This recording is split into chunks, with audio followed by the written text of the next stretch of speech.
Mr. Secretary, I believe you know better. I believe you recognize that a trade deficit is not something to fear. I believe you know that predictability, stability is essential for businesses. I think about 100 years ago. It was the Great Depression. It was a sign of what was going on. It was during the Great Depression. That's a direction none of us wants to go. Do you know when this country actually had a trade surplus, Secretary?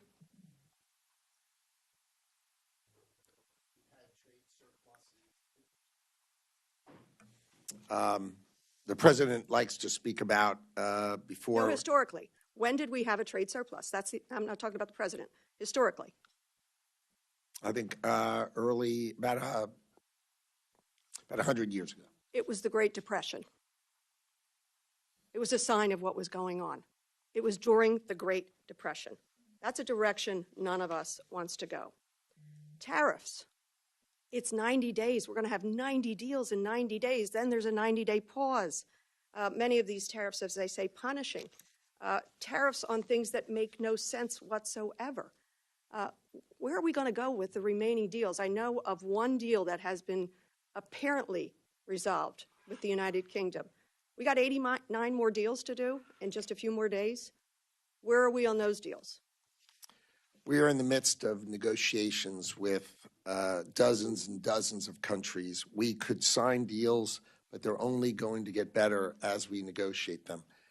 That's just simply not true. Because as I told you, the American... Actually, I promise you it's true because I am doing it. So I promise you it is true, and I'm here testifying in front of you, and I promise you it's true. And Mr. Trump promised to bring down the cost of goods day one. And what he has done through his trade deficit fixation and his tariff chaos has nakedly increased the cost of goods. The estimates are that for consumers in my area, suburban Philadelphia, $2,000 at least a year increases on goods. I'll give you an example of one. Bananas. What's the tariff on bananas? Americans, by the way, love bananas. We buy billions of them a year. I love bananas. What's the tariff on bananas? The tariff on bananas would be representative of the countries that produce them. And what's that tariff? Generally 10%. Correct, 10%. Walmart has already increased the cost of bananas by 8%. But as countries do deals with us, that will go to zero. As countries do deals with us, that will go to zero. But the cost is on the American consumer now and on the businesses with the confusion now. Mr. Secretary, I believe you know better. I believe you recognize that a trade deficit is not something to fear. I believe you know that predictability, stability is essential for businesses. I wish you would show that truth to this administration. There's no uncertainty. If you build in America and you produce your product in America, there will be no tariff. We can't produce bananas in America. So the concept of building in America and paying no tariff is very, very clear. We cannot build bananas in America. The fast-moving 90 deals in 90 days framework scrutinized during this high-stakes congressional exchange ultimately collided with a series of sweeping structural and legal shocks that upended the administration's trade agenda through mid-2026. This volatile trade framework faced a massive constitutional setback on February 20th, 2026, when the Supreme Court struck down President Trump's country-specific International Emergency Economic Powers Act, IEEPA tariffs, ruling that the levies unconstitutionally infringed on Congress's sole power to tax. To sustain the administration's intense pressure campaigns, Secretary Lutnick and the White House scrambled to pivot, invoking Section 122 of the Trade Expansion Act to levy a temporary 10% to 15% global import surcharge, even as the administration granted sweeping exemptions for critical agricultural supplies. Concurrently, Lutnick has faced intense political headwinds on Capitol Hill throughout May and June 2026, with congressional Democrats aggressively demanding his resignation over a high-profile House Oversight Committee probe into his past ties and correspondence with convicted sex offender Jeffrey Epstein.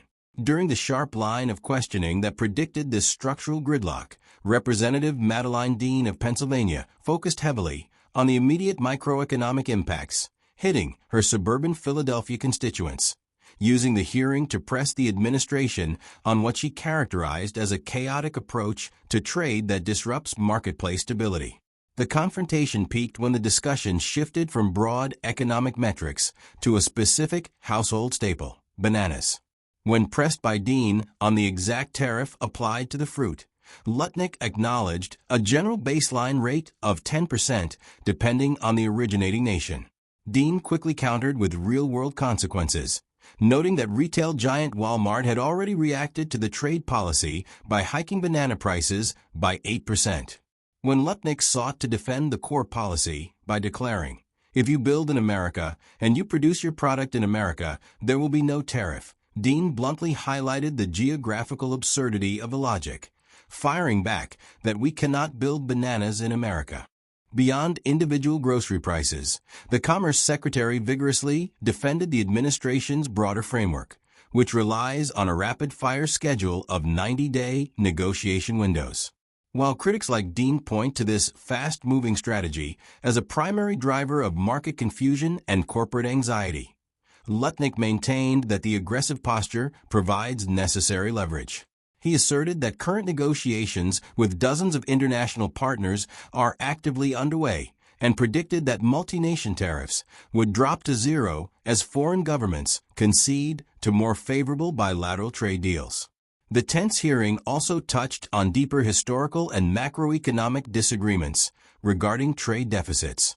Dean criticized the administration's trade deficit fixation, arguing that a negative balance of trade is not a fundamental economic threat and that corporate entities require predictability to thrive. She reminded the committee of the protectionist trade wars that exacerbated the Great Depression a century ago, warning against repeating past errors. Lutnick, however, dismissed the notion of persistent market uncertainty, doubling down on a purely domestic production ethos as the ultimate shield against foreign taxation.